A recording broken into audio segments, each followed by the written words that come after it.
sarebbe dovuto andare, dovrebbe essere andato. Secondo voi queste due frasi hanno lo stesso significato? Ciao a tutti e bentornati su Lernamo. Prendete carta e penna, una tisana o un bicchiere di vino, quello che vi rilassa di più, mettetevi comodi e rimanete sintonizzati fino alla fine perché in questo video andremo a parlare di un tema molto interessante, che però è anche una regola grammaticale che crea spesso molta confusione tra gli studenti stranieri. A cosa mi riferisco? Semplice, al temutissimo futuro nel passato. Sono sicura che i miei studenti sanno benissimo a cosa mi riferisco perché li tartasso continuamente con questa cosa, ma probabilmente alcuni di voi non ne hanno mai sentito parlare. Nessun problema, io sono qui per questo, quindi rimedieremo subito a questa cosa. Ci vediamo dopo la sigla con tutte le spiegazioni necessarie.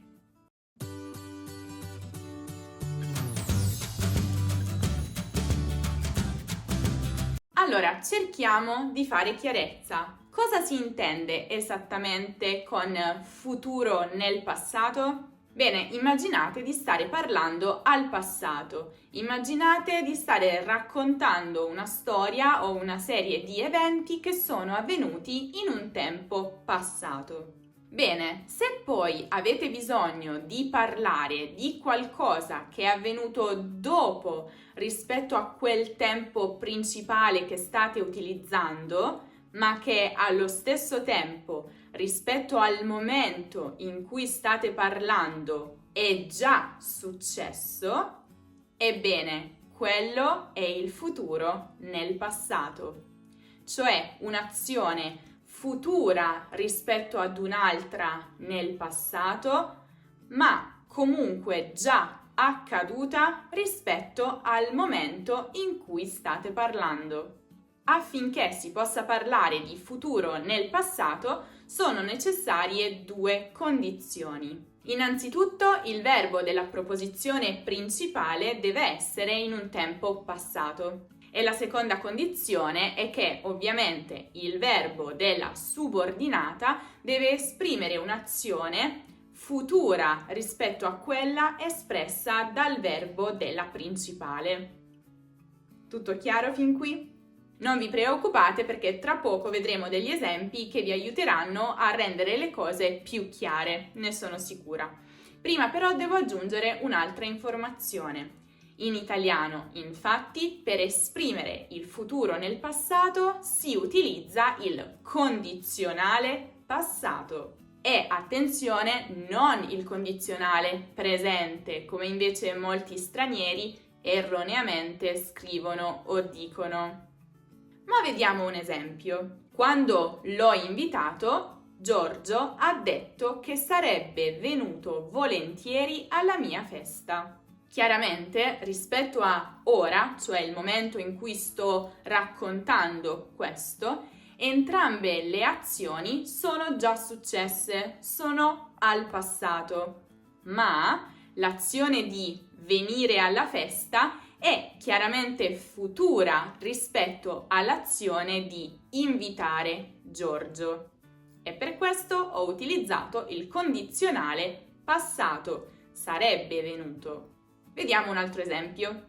Non sapevo se avresti fatto in tempo, così avevo già pensato a una soluzione alternativa. Anche in questo caso tutte le azioni sono già successe rispetto al momento in cui le sto raccontando, però l'azione di fare in tempo è chiaramente futura rispetto a quella di non sapere. Quindi, ancora una volta, come vedete, ho utilizzato il condizionale passato. Avresti fatto in tempo. Tutto chiaro fin qui? Bene. Adesso dovete sapere che le cose si complicano un pochino quando per esprimere il futuro nel passato abbiamo bisogno di utilizzare anche un verbo modale. Per esempio, quando l'ho invitato, Giorgio ha detto che sarebbe potuto venire alla mia festa. Come vedete, qui non solo ho utilizzato il condizionale passato del verbo, ma ho anche aggiunto il verbo modale. E come si forma tutta questa roba? In questo modo, con il condizionale presente del verbo ausiliare essere o avere, a seconda di quello che prende il verbo principale. Poi si aggiunge il participio passato del verbo modale, potuto, voluto, dovuto, saputo, e infine si aggiunge l'infinito del verbo principale, quello che indica l'azione. Vediamo un altro esempio. Sapevo che non avresti dovuto parlare. Stessa identica cosa. Ma non è finita qua. Sentite adesso queste due frasi. Mio fratello mi ha detto che Giorgio sarebbe dovuto andare al bar. Mio fratello mi ha detto che Giorgio dovrebbe essere andato al bar. Sarebbe dovuto andare, dovrebbe essere andato. Secondo voi queste due frasi hanno lo stesso significato? Ovviamente la risposta è no. Ma come vedete la differenza è molto sottile, quindi dovete fare molta attenzione. Andiamo a vedere cosa significa una frase e cosa invece significa l'altra. Nella prima frase, e cioè mio fratello mi ha detto che Giorgio sarebbe dovuto andare al bar, quello che mio fratello mi dice è che Giorgio aveva l'intenzione, aveva la necessità, aveva il dovere di andare al bar dopo. E quindi questo è effettivamente il nostro futuro nel passato, che esprime un'azione futura rispetto ad un'altra nel passato, ma comunque passata rispetto al momento in cui la stiamo raccontando. E nel secondo caso invece? La seconda frase era mio fratello mi ha detto che Giorgio dovrebbe essere andato al bar. Qui quello che mio fratello mi ha detto non è altro che un suo pensiero. Cioè lui sta ipotizzando che Giorgio sia andato al bar, ma non ne ha l'assoluta certezza. Questa forma quindi esprime un'ipotesi. Si dice quello che probabilmente, secondo noi, è successo. Bisogna ovviamente precisare che questo può succedere solo con il verbo modale dovere. Perché? Perché il verbo dovere è l'unico tra i verbi modali che può esprimere un'ipotesi, il nostro pensiero, se è utilizzato al presente indicativo o condizionale seguito da un verbo all'infinito. Per esempio, Paolo ha mal di stomaco, deve aver mangiato qualcosa di avariato. Se io dico deve aver mangiato qualcosa di avariato, significa che secondo me, quindi forse, probabilmente, ma è solo un mio pensiero, lui ha mangiato qualcosa di scaduto, di avariato che gli ha fatto male. Oppure, Marco conosce Federico da anni, dovrebbe averlo incontrato all'asilo. Anche qui, nonostante io abbia utilizzato il condizionale, l'idea è sempre la stessa, cioè forse, secondo me, se non erro, se non ricordo male, si sono incontrati all'asilo. Per esprimere questo tipo di ipotesi con il verbo dovere, bisogna appunto utilizzare il condizionale presente o anche l'indicativo presente del verbo dovere, il verbo essere o avere a seconda di quello che richiede il verbo principale all'infinito e il participio passato del verbo principale.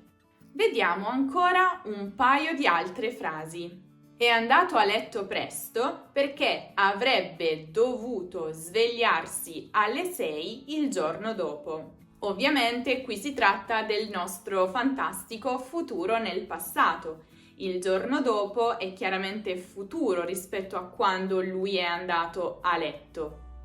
Ma Paolo non era in casa stamattina, dovrebbe essersi svegliato presto. In questo caso non sto esprimendo un futuro rispetto all'azione espressa nella prima frase, sto semplicemente esprimendo una mia opinione. Se Paolo non era a casa questa mattina è perché probabilmente, o almeno questo è il mio pensiero, si è svegliato presto. Tutto chiaro? Bene, c'è ancora un'ultimissima piccola cosa che devo dirvi. Probabilmente quando ho detto la prima di queste frasi, qualcosa vi è sembrato un po' strano. Infatti, io ho detto è andato a letto presto perché avrebbe dovuto svegliarsi alle 6 il giorno dopo. Tutti però sapete che l'ausiliare richiesto dai verbi riflessivi, come svegliarsi, è essere.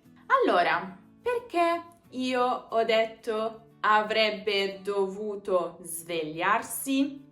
Ebbene, dovete sapere che quando costruite la forma del futuro nel passato con il verbo modale, se il verbo principale è un verbo riflessivo e utilizzate il pronome insieme al verbo principale, si costruisce proprio con il verbo avere e non con essere. Quindi diremo avrei dovuto svegliarmi, oppure avresti potuto pentirti, avrebbero voluto riprendersi e così via. Se invece mettiamo il pronome riflessivo prima di tutta la struttura dei verbi, allora avremo bisogno di utilizzare il verbo essere come ausiliare. Quindi non avremo più avrebbe dovuto svegliarsi,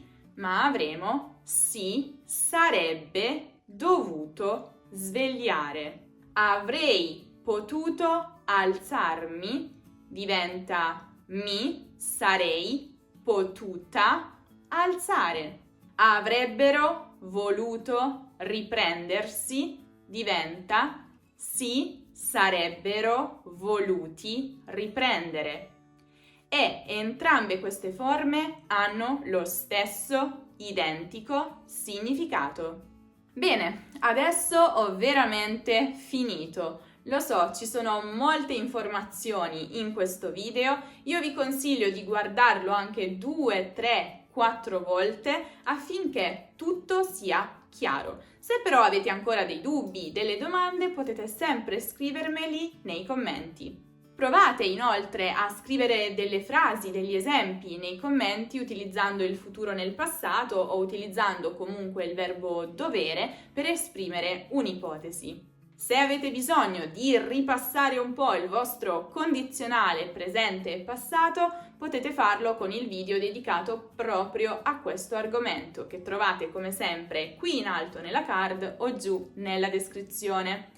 Se invece avete bisogno di ripassare qualche altro argomento di grammatica o avere delle informazioni in più sulla cultura italiana, potete passare dal nostro sito www.lernamo.com. E non dimenticate di seguire anche Lernamo su tutti i social, su Facebook, su Instagram, su Twitter, su TikTok, su Pinterest. Siamo ovunque. Vi basterà cercare Lernamo o cliccare direttamente sui link in descrizione. Io vi aspetterò prestissimo qui su YouTube. Ciao!